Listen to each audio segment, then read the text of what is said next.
Gytis Kauzonas, Paukštininkystės asociacija ir Pramonininkų konfederacijos Agromaisto komitetas. Aš manau, kad kažkur tai ir ne tik tais Lietuvoje, Europos Sąjungoje mes užstrigome. Timmermansas išėjo iš valdžios, o jo politika tęsiasi.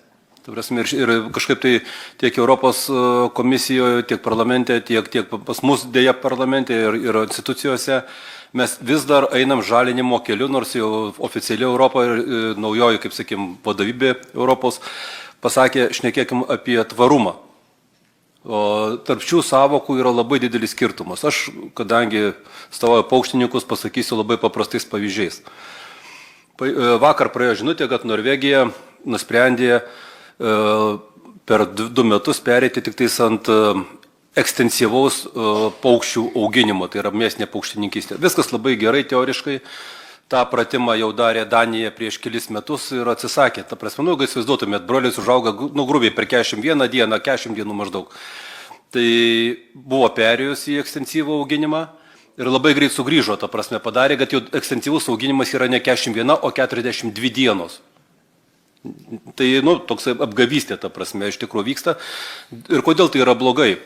Įsivaizduokime, jeigu per 40 dienų broileris sukuria X kiekį mėšlo, tai per 60, kur yra ekstensyvus, ar 70 dienų jis sukuria beveik 2X. Atitinkamai reikia 2 daugiau pašarų.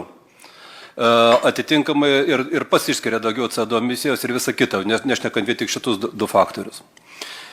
Taip, kad šnekėkime apie tvarumą, o ne apie žalumą. Dabar turėjom tuščių narvų spaudimą prekybos tinklams pereiti prie kiaušinių laikomų ant kraiko vištų, ne narvuose, europiškai sako, narveliuose europietiškai. Ir vėl tai yra ta pati situacija.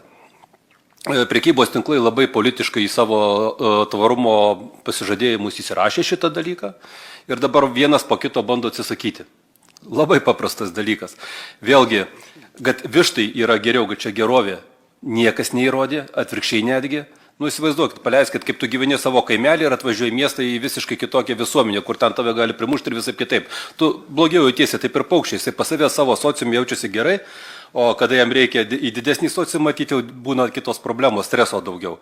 Negana to vėlgi, jeigu mėšlas narveliuose laikant jisai pašalinamas iš karto, dabar ant kraiko jisai yra, CO2 emisijos didėja.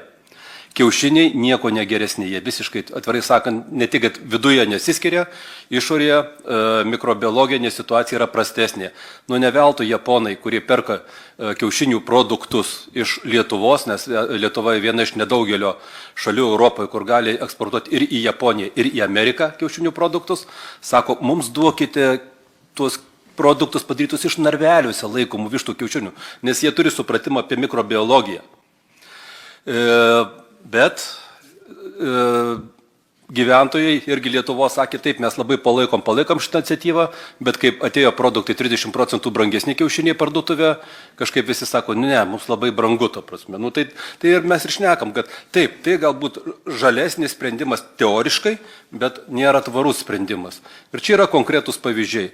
Dabar ką mes vėlgi darom, ta prasme, mes šnekam, kad reikia Europos atsparumą krizėm, apsirūpinimo maistu savo stiprinti visą kitą.